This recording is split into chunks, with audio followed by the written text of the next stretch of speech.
기도함으로 금요 경건의 시간을 시작하도록 하겠습니다. 기도하겠습니다. 이 시간도 우리 삼위일체 하나님께만 영광과 존귀와 감사와 찬양을 올려드립니다. 10월 둘째 주를 마무리하는 금요일 밤입니다. 여기까지 도우신 하나님의 크신 은혜와 사랑을 생각합니다. 이번 주에도 택한 백성들과 동행하여 주심으로 이 밤에도 경건의 시간을 갖도록 우리 삶을 하루 더 연장해 주셨습니다. 늘 하나님의 말씀을 통한 그 뜻을 바로 알아 섬기도록 성령의 조명하심과 인도하심을 의지하오니 하나님의 말씀을 읽고 듣고 상고하며 주신 교훈을 삶에 바르게 적용하고 순종함으로 하나님이 기뻐하시는 삶을 살게 하여 주시옵소서. 늘 예수 그리스도의 보혈의 공로만을 의지하는 삶, 성령께서 맺게 하시는 의와 거룩과 경건의 선한 열매와 같은 우리 주님의 성품의 열매를 끊임없이 맺어 나가기를 원합니다. 지난 우리 자신의 발자취를 돌아봅니다. 죄악되고 어두운 그림자와 하나님 보시기 합당하지 않은 모습들, 하나님의 영광 가리는 일이 없었는지 하나님의 말씀으로 우리 삶을 비춰보고 늘 회개하며 살기 원합니다. 특별히 우리의 죄악된 언행 심사를 돌이켜 회개하오니 우리를 긍휼히 여기시고 복을 주사 하나님의 백성으로서의 본분과 자세를 잃어버리지 않게 하여 주옵소서. 이 시간도 변함없이 여러 환경과 상황 가운데 애쓰며 분투하는 우리 하늘 가족들을 기억해 주시고 어디에 있든지 무엇을 하든지 하나님께서 동행하실 줄을 믿습니다. 심히 어려운 환경에서도 묵묵히 애쓰며 주님을 의지하고 나아가는 주의 백성들에게 하나님의 은혜의 빛을 비춰주시기를 원합니다. 이 시간도 변함없이 하나님의 정원 말씀인 사사기를 통해 주실 은혜를 소망하오니 진리의 성령께서 우리 마음을 비춰주심으로 전하는 자 듣는 자 모두가 하나님이 주시는 은혜를 받고 그 말씀에 순종하게 하옵소서. 우리 주 예수 그리스도의 이름으로 기도하옵나이다. 아멘. 새 찬송가 292장, 통일 찬송가 415장입니다. 새 찬송가 292장, 통일 찬송가 415장입니다. 주 없이 살 수 없네 죄인의 구주여, 그 귀한 보배 피로 날 구속하소서. 구주의 사랑으로 흘리신 보혈이 내 소망 나의 위로 내 영광 됩니다. 주 없이 살 수 없네 나 혼자 못서리. 힘없고 부족하며 지혜도 없도다. 내 주는 나의 생명 또 나의 힘이라. 주님을 의지하여 지혜를 얻으리.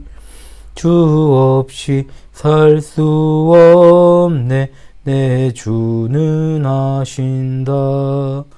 내 영의 깊은 간구 마음의 소원을 주밖에 나의 마음 네 알아주리요.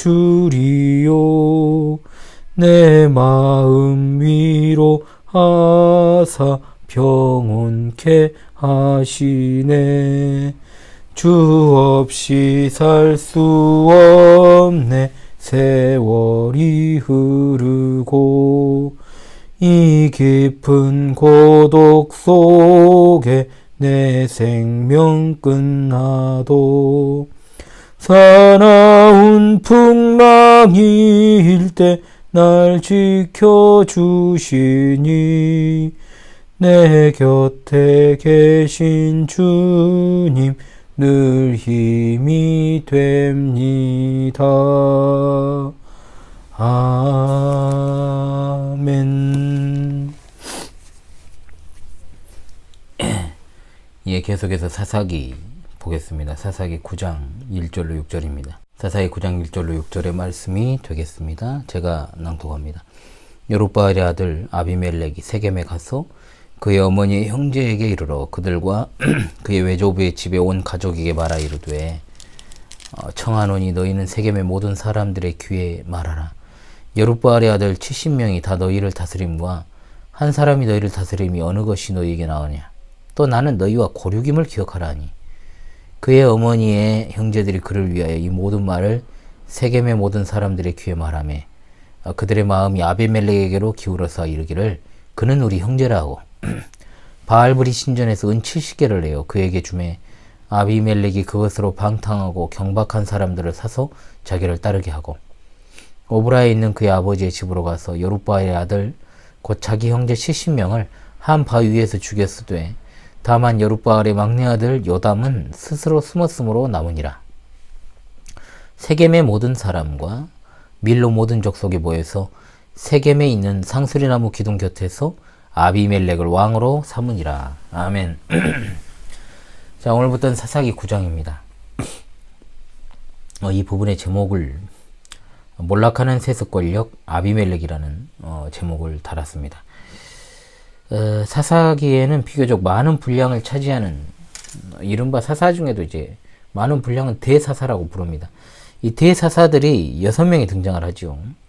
그 가운데 이제 앞서 우리가 함께 상고했던 온니엘 그리고 에훗 드보라는 결함이 없는 사사들인 반면에 기드온을 기점으로 해가지고 결함과 문제를 가진 사사들이 기드온, 이어서 입다, 삼손 이 세 사람이 또 등장을 합니다. 사사 기드온을 강설할 때 제가 드렸던 말씀이 사사기의 분위기가 전반적으로 바뀌는 그 시점이 기드온부터이고 또한 기드온에 관한 내용 자체도 전반부와 후반부로 나누어진다라고 했습니다. 미디안에게 대승을 거두기 전에 기드온과 미디안에게 대승을 거둔 후의 기드온은 완전히 달라집니다. 다른 면모를 보여주고 있다라는 것이죠. 사사기 8장이 마무리되면서 이제 사사기가 전환점을 이루게 됩니다. 그 전환점에는 개인의 권력 사유화가 있습니다. 기드온에서 그의 아들 아비멜렉의 이야기로 이어지면서 드러나는 세습 권력의 문제. 하나님께서 허락하신 권력은 반드시 공동체를 위해 사용돼야 되지만 그것이 사적인 욕구를 충족하기 위해 사용될 때 하나님께서는 반드시 그 권력을 심판하게 되어 있습니다.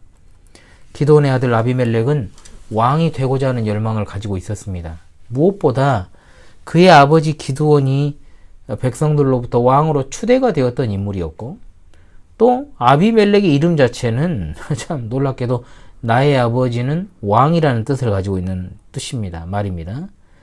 자신도 왕이 될 권한이 있다라고 생각했다는 것 의심의 여지가 없죠. 그는 세겜 출신의 첩의 아들이었습니다.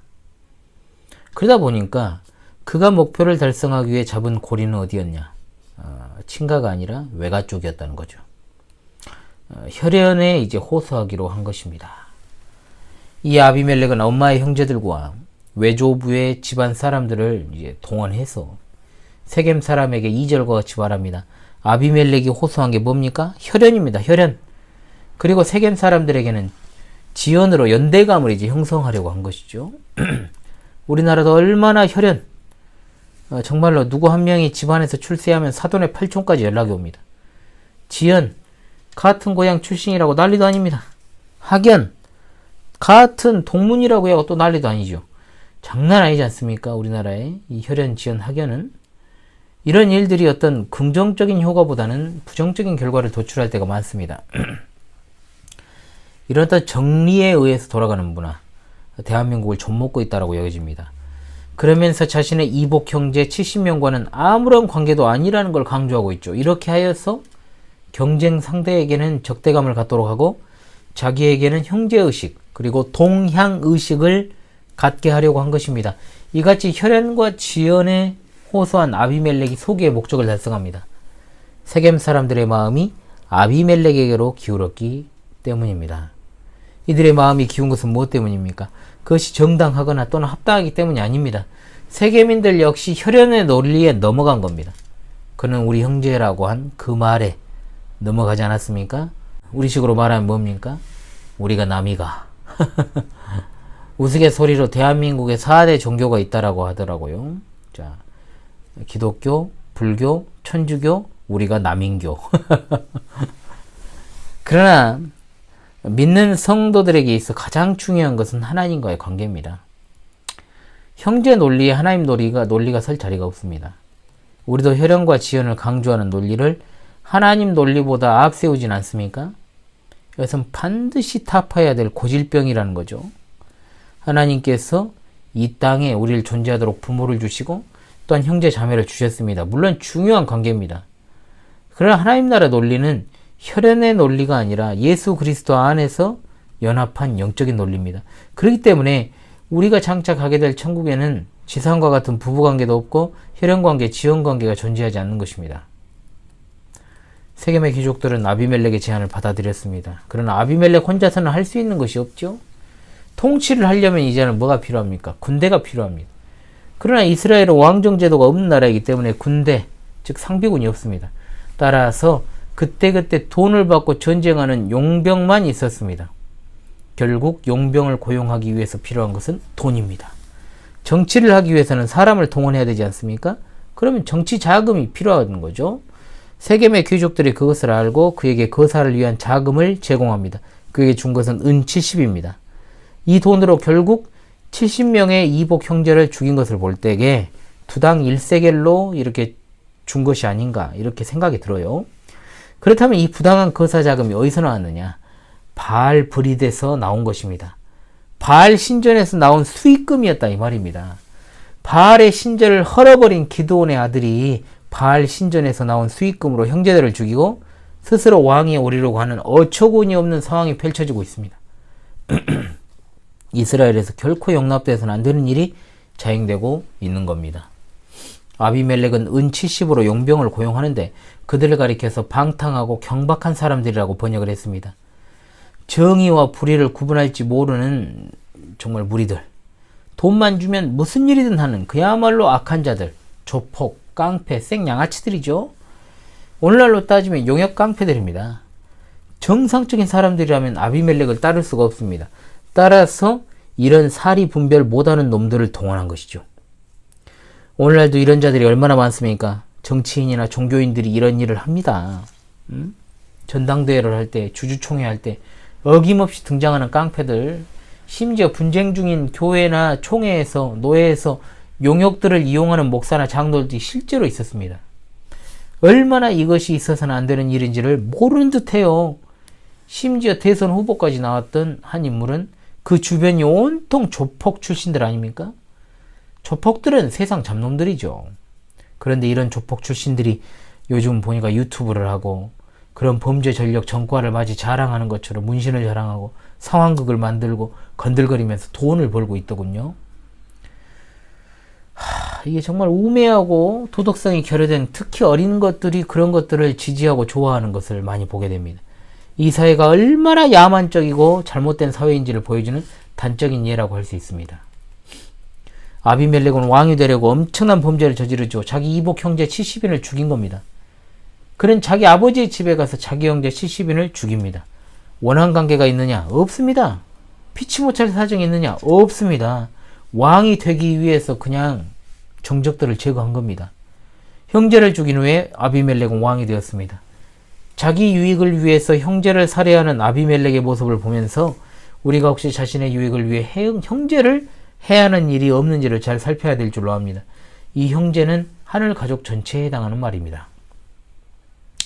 오늘 우리는 권력의 사유화에 따른 기드온이 남긴 올무로 인해 그의 아들 아비멜렉이 형제들을 살해하고 또 왕위에 오른 비극적인 모습을 보게 되었습니다.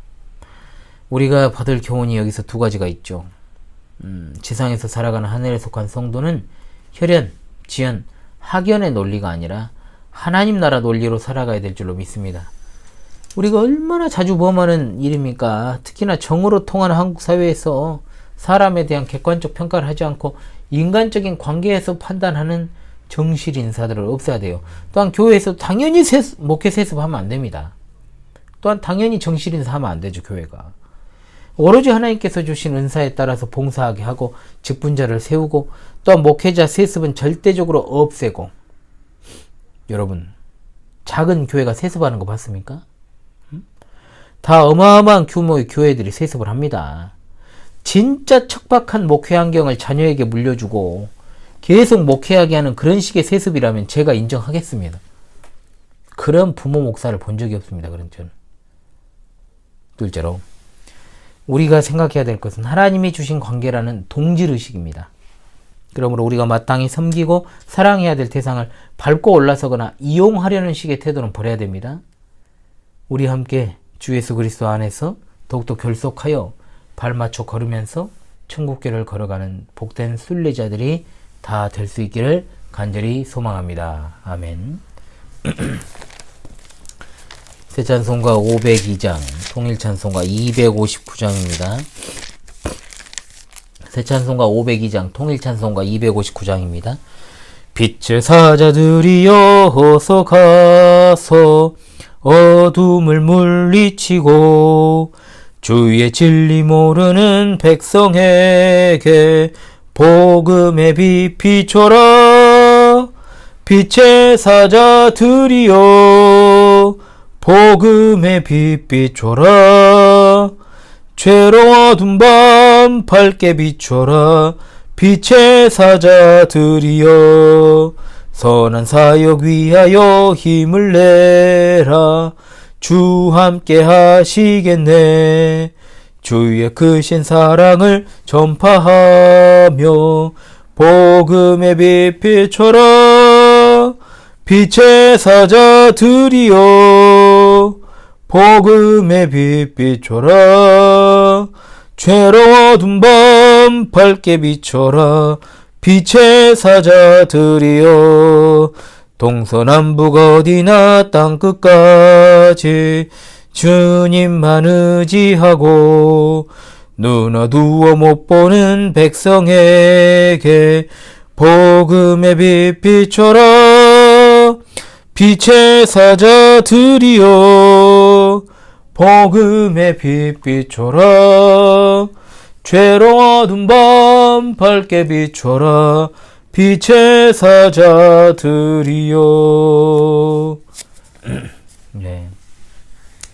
여전히 목 상태가 그렇게 좋진 않아서 찬송가도 좀 마음껏 부르고 싶은데 방금 좀 힘을 내봤습니다. 예. 광고 드립니다. 한 주간도 이 험악한 세태와 환경 속에서 얼마나 여러분 고생하셨습니까? 노고가 참 많으셨습니다. 주의 평안과 위로가 늘 충만하시기를 바라옵고요. 주님의 깊으신 뜻을 알아가는 일에 힘쓰시길 바랍니다. 우리 삶 가운데 하나님의 뜻만이 온전히 바로 서기를 간절히 원합니다. 벌써 올해 42주차 주일을 맞이하게 되는데요. 저물어가는 한 해 하나님의 은혜만을 정말 갈망하며 나아갈 수 있길 바랍니다.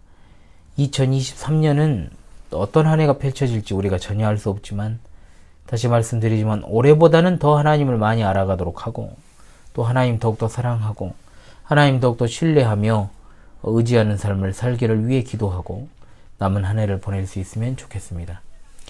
오는 주일 안내입니다. 오는 주일은 교회 자체 일정 변경으로 오후 요리문답이 없습니다. 제네바 학당이 2주 연속으로 진행이 되지 못해가지고요. 요리문답을 한 주 쉬고 공과하고 제네바 학당 수업을 연속으로 진행을 해야 됩니다. 그래서 부득불 요리문답을 쉽니다. 앞선 영상들이 있기 때문에 자 이번 주는 복습하는 시간으로 앞선 영상들을 보시면 좋지 않을까 생각을 해봅니다. 자, 그 다음 주부터는 정상적으로 진행하니까요. 양해를 구하겠습니다. 주일 예배는 실시간으로 그대로 방송이 됩니다. 주말과 주일에도 변함없으신 하나님의 손길을 따라서 주의 은혜로 충만하시기를 간절히 소망합니다. 자, 기도함으로 금요 경건의 시간을 마치도록 하겠습니다. 우리 함께 기도하겠습니다. 우리 하나님 참으로 감사합니다. 하늘에 속한 자들로서 혈연과 지연과 학연의 논리로 객관적인 판단 기준을 잃지 않게 하시고 하나님 나라의 논리로 살아가게 하시기를 원합니다. 아울러 하나님이 우리에게 주신 관계들을 소중히 여기고 또한 사랑하며 또 더욱더 결속하여서 아름답게 순례자의 여정을 지속하는 자들이 되게 하여 주시옵소서. 오늘 하루도 하나님의 은혜 가운데 마무리하고자 합니다. 우리와 우리에게 속한 모든 지체들이 여러 가지 곤고한 상황과 환경에 지치지 않게 하시고 언제 어디에서나 하나님의 귀한 뜻과 사명을 수행하는 일에 부족함 없는 자들이 되게 하여 주옵소서. 하나님이 함께 하신가 주시는 말씀에 있어 늘 깨어있게 하시고 말씀받아 순종하게 하시며 시대를 잘 분별하여서 신실한 믿음을 준비하고 신앙의 자생력, 분별력, 통찰력과 지구력을 길러서 영광 중에 오실 주님을 잘 맞이하게 하옵소서. 이 밤에도 평안한 쉼을 주시고 밝은 새 아침을 열어주시며 주말과 주일에도 하나님의 변함없는 함께 하심과 특별히 주일 예배와 귀한 성경적 가르침들 잘 받아서 누리고 또한 귀한 성도의 교제가 아름답게 일어날 수 있게 도와주시옵소서. 우리 자녀들이 바른 신앙을 전수받고 무엇보다도 그대로 계승하는 귀한 역사를 주시기를 간절히 원합니다. 어려운 삶과 환경과 병상에서 회복과 치료 중에 있는 이들의 눈물과 그들의 삶의 애환을 고통을 살피신 하나님, 그들의 부르짖음에 응답하여 주시고 삶을 위로하심으로 늘 하나님이 함께 하심을 그들로 알게 하옵시고 영적으로 방황하며 공고한 이들에게 따스한 보금자리와 쉴만한 물가를 주시기를 원합니다. 우리 주 예수 그리스도의 이름 받들어 기도하옵나이다. 아멘.